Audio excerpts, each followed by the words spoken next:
Hello everyone. आज market में एक बहुत बड़ा फॉल आया है, लगभग 4% का। शायद मॉर्निंग जब ओपन हुआ था तो -5% भी गया था। यूजुअली इतना बड़ा फॉल कुछ एक ग्लोबल न्यूज़ या फिर पैनिक के वजह से आता है। और जैसे कि हमने कहा था कि प्राइस ये लिक्विडिटी लेवल पे रिएक्ट हो सकता है, नीचे आके वो रिएक्शन हमको देखने मिला है।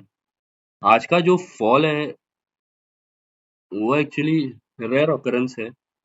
बहुत रेयर सिचुएशंस में ऐसा फॉल हम लोगों को देखने मिलता है। स्टैटिस्टिक्स और मैथमेटिक्स में एक पार्ट है जिसको हम नॉर्मल डिस्ट्रीब्यूशन बोलते हैं या फिर बेल कर्व। अगर हम लोग निफ्टी का हिस्टोरिकल डेटा लेके ये प्लॉट करते हैं ग्राफ, तो हमको समझ में आता है कि ये जो फॉल है मोर देन 3%, वो बहुत ही रेयर सिचुएशन है। ये वो नॉर्मल डिस्ट्रीब्यूशन कर्व है। मैं यहाँ पे कुछ ज़्यादा एक्सप्लेन करने नहीं जाऊँगा क्योंकि मैथमेटिक्स का पार्ट है और ऑब्वियसली बोरिंग हो जाएगा। तो ये स्टैंडर्ड डिविएशन यूज़ करके हम लोग प्लॉट करते हैं। इसे किसी भी एरिया में यूज़ किया जाता है, लेकिन आज हम इसको मार्केट के कॉन्टेक्स्ट थ्रू देखेंगे।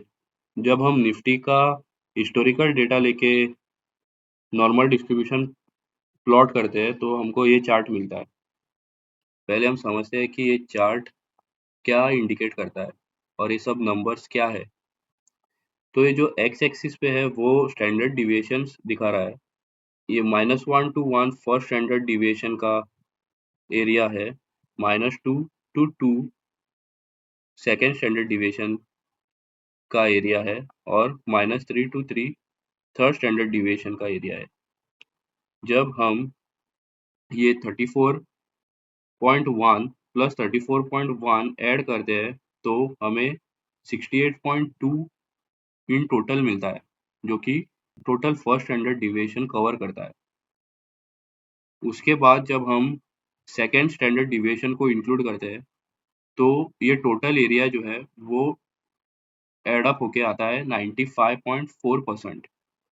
फिर जब हम थर्ड स्टैंडर्ड डिविएशन ऐड करते हैं, तो वो टोटल निकल के आता है 99.6%। तो इसमें जब हम निफ्टी का डेटा ऐड करके ये ग्राफ प्लॉट करते हैं, तो हमको ये समझ में आता है कि जो आज का फॉल है, व्हिच इज़ मोर देन -3%, वो एक्सट्रीम में आता है। वो नॉर्मल डिस्ट्रीब्यूशन के एक्सट्रीम में आता है, जिसका चांसेस आउट ऑफ 100% बस 2.1% है। इसीलिए मैं कह रहा था कि ये जो आज फॉल आया है वो बहुत रेयर है और शायद आज यहाँ पे इतने बड़े फॉल का रीज़न टैरिफ हो सकता है।